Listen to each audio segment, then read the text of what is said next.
할렐루야. 오늘도 예배 자리에 나오신 모든 분들을 주님의 이름으로 환영하고 축복합니다. 우리 함께 찬양하며 예배 자리에 같이 나아가시겠습니다.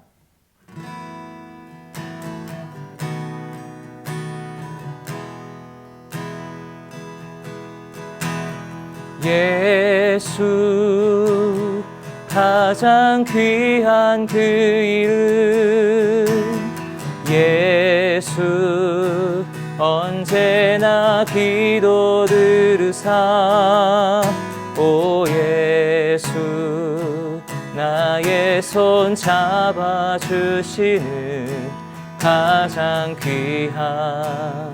귀한 그 이름, 예수 찬양하기 원하네. 예수 처음과 나중 되시는 오 예수 날 위해 고통당하신 가장 귀한 그 이름, 예수 왕의 왕이 되신 주, 예수 당신의 끝없는 사랑, 오 예수 목소리 높여 찬양해 가장 귀한 그 이름, 가장 귀한 그 이름, 가장 귀한 그 이름. 아멘. 하나님께서 악인에게 정하신 목, 억압자들이 전능하신 분께 받을 기업은 이것이네. 그 자식이 많더라도 칼에 죽을 운명이요 그 자손들은 결코 배불리 먹지 못할 것이네. 살아남더라도 질병으로 죽어 묻힐 것이고 그 과부들은 울지도 못할 것이네. 그가 은을 흙먼지처럼 쌓아두고 옷을 진흙더미처럼 쌓아두더라도 그가 쌓아놓은 것은 의인이 입고 그 은은 죄 없는 사람들이 나눠 가질 것이네. 그가 지은 집은 거미집 같고 파수꾼이 지어놓은 초막 같을 것이네. 그가 부자가 돼 누워도 그것으로 마지막이요 눈을 뜨고 나면 모든 것이 없어지고 말 것이네.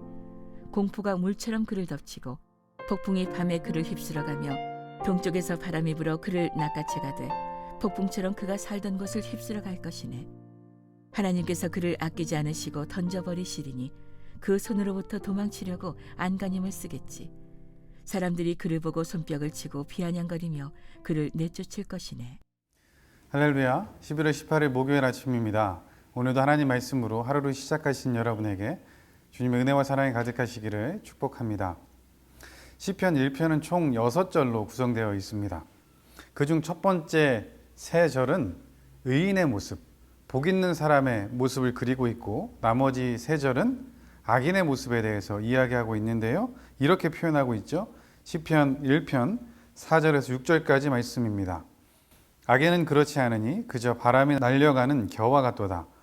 그러므로 악인들이 심판을 받을 때 죄인들은 의인의 모임에 참석하지 못하리라. 의인의 길은 여호와께서 보호하시나 악인의 길은 망하리라. 아멘.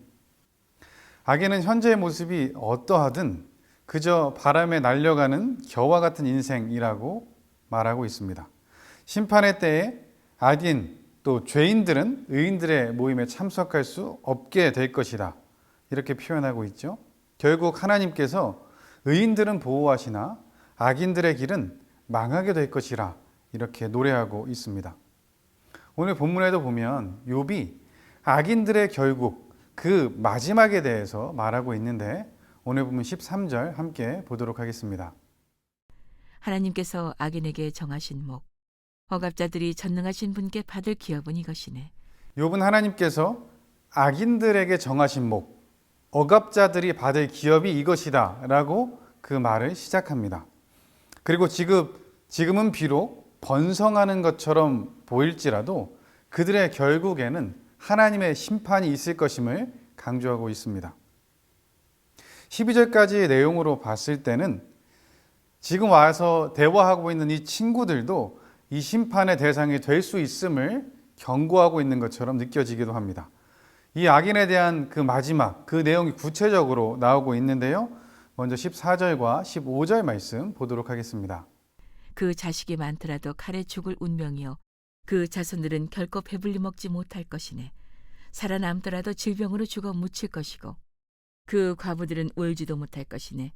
고대에는 많은 자녀가 가장 큰 축복 중에 하나였습니다. 시편 127편 3절 말씀입니다. 자식들은 여호와의 유산이요 모태의 열매는 그분께 받은 상이다. 아멘.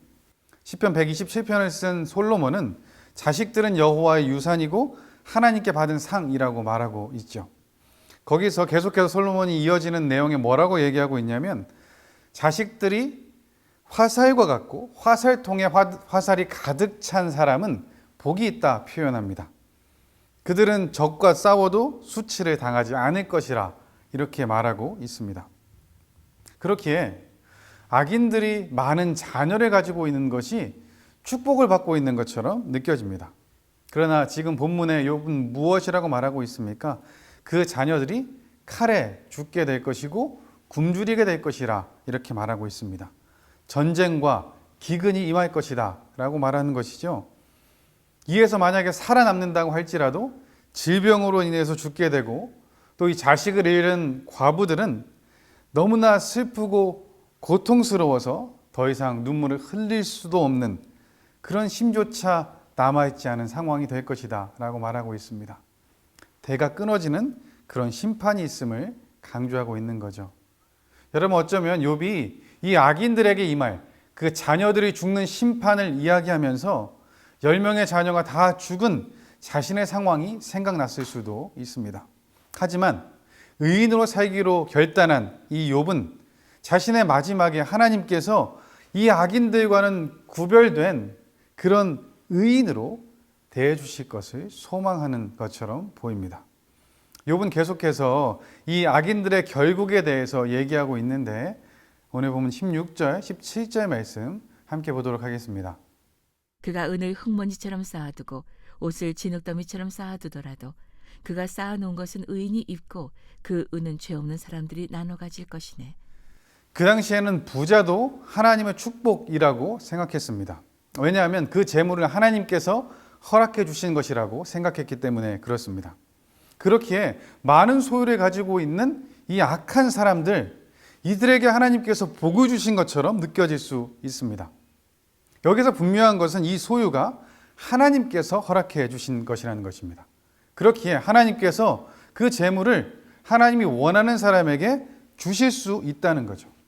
온갖 악행과 부정을 일삼아서 쌓아둔 재물이지만 한순간에 그것을 다른 이에게 하나님께서 옮기실 수 있고 하나님께서 그렇게 하실 것이라고 욥이 말하고 있는 것입니다. 이 말씀을 보면서 누가복음 12장에 나온 어리석은 부자의 이야기가 생각납니다. 한 부자가 수학이 잘 됐습니다. 하나님께서 허락하신 것이죠. 그러면서 곡식을 쌓을 곳이 모자랄 상황이 됐습니다. 그러니 마음에 이렇게 생각하는 거죠. 창고를 더 크게 지어서 이 곡식과 물건을 거기에 쌓아둬야 되겠다. 그리고 자기 영혼에게 이렇게 말합니다. 여러 해 동안 쓸 물건들을 많이 쌓아두었으니 이제 편히 쉬고 먹고 마시고 즐기자. 그때 하나님께서 이렇게 말씀하십니다. 오늘 밤 내 영혼을 내게서 찾으면 내가 너를 위해서 쌓아둔 이 모든 것을 다 누가 갖게 되겠느냐. 이 모든 것, 우리가 누리고 있는 이 모든 것들이 하나님께로부터 온 것임을, 하나님께서 허락하신 것임을 우리는 알아야 합니다. 더 나아가서 하나님께서 이 재물뿐만 아니라 우리의 생명까지도 허락해 주신 생명의 주관자 되심도 우리는 잊지 말아야 하는 것입니다. 계속된 욥의 말을 보겠는데요. 18절과 19절 말씀 함께 보도록 하겠습니다. 그가 지은 집은 거미집 같고 파수꾼이 지어놓은 초막 같을 것이네. 그가 부자가 돼 누워도 그것으로 마지막이요 눈을 뜨고 나면 모든 것이 없어지고 말 것이네. 악인들은 크고 화려한 집에서 살 수도 있습니다. 하지만 그 지은 집이 거미집 같고 초막 같을 것이라고 이야기하고 있죠. 영원하지 않다는 것입니다. 허무하게 무너져 버릴 수 있다는 것입니다. 부자로 누웠는데 눈을 뜰 때는 모든 것이 사라져 없어져 버릴 수 있다라고 말씀하고 있는 거죠. 조금 전에 읽었던 시편 127편, 그 시편에 솔로몬은 또 이렇게 얘기하는데 127편 1절입니다. 여호와께서 집을 짓지 않으시면 건축자들은 헛수고하는 것이다. 여호와께서 성을 지키지 않으시면 파수꾼이 지키고 서 있는 것도 헛일이다. 아멘. 하나님께서 하지 않으시면 이 모든 것이 헛되다라는 것이죠. 모든 것의 주관자가 하나님이시라는 것입니다. 이는 재물뿐 아니죠. 우리의 생명도 하나님께서 주관하고 계십니다. 그렇기에 우리의 몸, 우리가 거하는 이 장막집도 무너져 버릴 것을 우리가 알기에 하늘에 있는 영원한 집을 사모하는 사람들이 믿는 우리인 것이죠. 그래서 우리는 욥의 고백을 기억할 수 있어야 합니다. 욥기 1장 21절 말씀입니다. 말했습니다. 내가 내 어머니의 모태에서 벌거벗고 나왔으니 떠날 때도 벌거벗고 갈 것입니다. 여호와께서 주신 것을 여호와께서 가져가시니 여호와의 이름이 찬양 받으시기를 바랍니다. 아멘. 공포가 물처럼 그를 덮치고 폭풍이 밤에 그를 휩쓸어가며 동쪽에서 바람이 불어 그를 낚아채가 돼 폭풍처럼 그가 살던 곳을 휩쓸어 갈 것이네. 악인들에게는 평안이 없을 것이라고 합니다. 악인들은 공포와 두려움 속에서 살아갑니다. 거부할 수 없는 그 공포가 물처럼 덮치고 폭풍처럼 그들을 휩쓸어 갑니다. 하나님의 힘이 이 동풍처럼 또 폭풍처럼 악인들을 낚아채고 그들이 그렇게 자랑했던 그 살던 곳도 흔적 없이 사라져버리게 될 것이다 라고 말씀하고 있는 거죠. 악인을 향한 이 하나님의 심판, 다시 말해서 악인의 그 마지막, 그 결국이 이렇게 표현되고 있는데 22절과 23절에 나와 있습니다. 함께 보도록 하겠습니다. 하나님께서 그를 아끼지 않으시고 던져버리시리니 그 손으로부터 도망치려고 안간힘을 쓰겠지. 사람들이 그를 보고 손뼉을 치고 비아냥거리며 그를 내쫓을 것이네. 욥은 하나님께서 결국 이 악인들을 던져버리신다고 말합니다. 악인들이 하나님의 심판을 피하기 위해서 몸부림칠 수 있지만 결국은 하나님의 그 손으로부터 도망칠 수 없이 최후를 맞이하게 될 것이다. 이렇게 말하고 있는 거죠. 비록 지금은 악인들이 다른 사람들을 비웃는 것처럼 보이지만 하나님께서 심판하시는 그때는 사람들이 악인들을 비웃게 될 것이고 손뼉을 치면서 그들을 내쫓아 버릴 것이다 라고 표현하고 있습니다. 여러분, 던져버리는 것, 내쫓으시는 것, 이것은 성경에서 하나님의 심판의 의미로 많이 사용됩니다. 잔치의 자리에서 바깥 어두운 곳으로 내쫓기는 심판, 우리가 성경을 통해서 알고 있습니다. 열매 맺지 않는 포도나무 가지는 쓸모없는 가지가 되어서 잘리고 버려지고 결국 불 속에 던져져 태워집니다. 소금이 짠맛을 잃어버리면 밖에 버리게 되고 사람들의 발에 밟히게 되는 것이죠. 욥은 하나님께서 결국 악인들을 이렇게 심판할 것이다 라고 말하고 있습니다. 이렇게 악인들의 마지막을 생각하면서 자연스럽게 의인들의 마지막은 어떻게 될 것인가 기대하게 되는 것 같습니다. 그러면 동시에 의인답게 살아야 되겠다 이렇게 결단도 하게 되는 것이죠. 욥은 지금 하나님께서 자신과 같은 억울한 자들을 구원해 주시고 악인들은 정확하게 심판하실 것을 요청하고 있습니다. 그러면서 지금 자기의 상황을 인내하려는 듯합니다. 그래서 악인이 아닌 의인의 길에 서려고 결단하는 모습이 보여집니다. 로마서에 바울은 이렇게 고백했습니다. 로마서 5장 3절, 4절 말씀인데요. 뿐만 아니라 우리는 또한 환난 가운데서도 기뻐합니다. 이는 환난은 인내를, 인내는 연단을, 연단은 소망을 이루는 줄을 알기 때문입니다. 아멘. 환난 가운데 인내하며 연단받는 과정에 지금 욥이 있습니다. 그러면서 욥은 하나님께 소망을 두고 있는 것이죠. 바울의 고백처럼 아직 기뻐하지는 못하지만 욥이 노력하고 있습니다. 소망의 하나님을 굳게 붙잡으려고 하고 있는 것이죠. 그리고 결국 하나님을 만난 욥은 이 모든 의문이 풀리고 하나님께서 허락하신 의인의 복을 받게 되죠. 사랑하는 여러분, 이런 우리도 마찬가지입니다. 우리도 하나님을 믿습니다. 그뿐만 아니라 우리는 하나님의 자녀입니다. 이런 우리에게도 어려움이 있습니다. 그 어려움을 닥쳤을 때 우리는 하나님께서 이 어려움, 이 고난 또한 허락해 주신 것이라는 것을 인정하고 받아들일 수 있어야 합니다. 로마서 8장 17절 18절 말씀입니다. 우리가 자녀이면 또한 상속자입니다. 우리가 그리스도와 함께 영광을 받기 위해 그분과 더불어 고난을 받으면 우리는 하나님의 상속자요 그리스도와 함께 상속자가 됩니다. 현재의 고난은 앞으로 우리에게 나타날 영광과 좋게 비교할 수 없다고 생각합니다. 아멘. 사랑하는 여러분, 하나님의 아들이신 예수님도 고난을 당하셨습니다. 팀 켈러 목사님 말처럼 고난이 하나님의 계획 밖에 있는 것이 아니라 그 일부임을 예수님께서 아셨기 때문이죠. 여러분, 그러면 우리에게 고난이 있는 것도 당연합니다.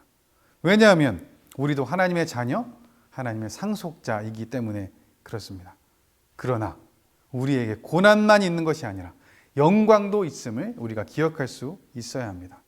그래서 우리도 욥처럼 하나님의 자녀답게 살겠다고 결단할 수 있는 것입니다. 어려움을 당하며 욥이 처음 했던 고백처럼 말입니다. 좋은 것뿐만 아니라 고난도 받겠다는 결단 말입니다. 사랑하는 여러분, 다시 시편 1편으로 돌아가 보겠습니다. 시편 1편의 첫 번째 3절, 의인, 복 있는 사람에 대한 말씀입니다. 시편 1편 1절부터 3절까지 말씀입니다. 복 있는 사람은 악한 사람의 꾀를 따라가지 않고 죄인들의 길에 서지 않으며 남을 업신여기는 사람들과 자리를 함께하지 않고 오직 여호와의 율법을 즐거워하고 그 율법을 밤낮으로 깊이 생각하는 자로다. 그는 시냇가에 심은 나무가 계절에 따라 열매를 맺고 그 잎이 시들지 않는 것처럼 하는 일마다 모두 잘 되리라. 아멘. 사랑하는 여러분, 이 말씀을 기억하고 오늘 하루 의인의 길에 서기로 결단하는 우리 모두 되기를 주님의 이름으로 축복합니다. 기도하겠습니다. 사랑의 하나님 아버지, 감사합니다. 우리의 삶에 고난이 있습니다. 그런데 그 고난 또한 하나님께서 허락하신 것을 잊지 않고 받아들일 수 있는 그런 믿음이 우리에게 있게 하여 주옵소서. 그래서 악인의 결국을 기억하며 의인의 마지막을 소망하는 우리가 되게 하여 주옵소서. 그렇게 오늘 하루를 살아가며 악인의 길이 아닌 의인의 길에 설 수 있는 우리 모두 되게 하여 주옵소서. 모든 것 주님께 맡겨드리며 예수님의 이름으로 기도합니다. 아멘.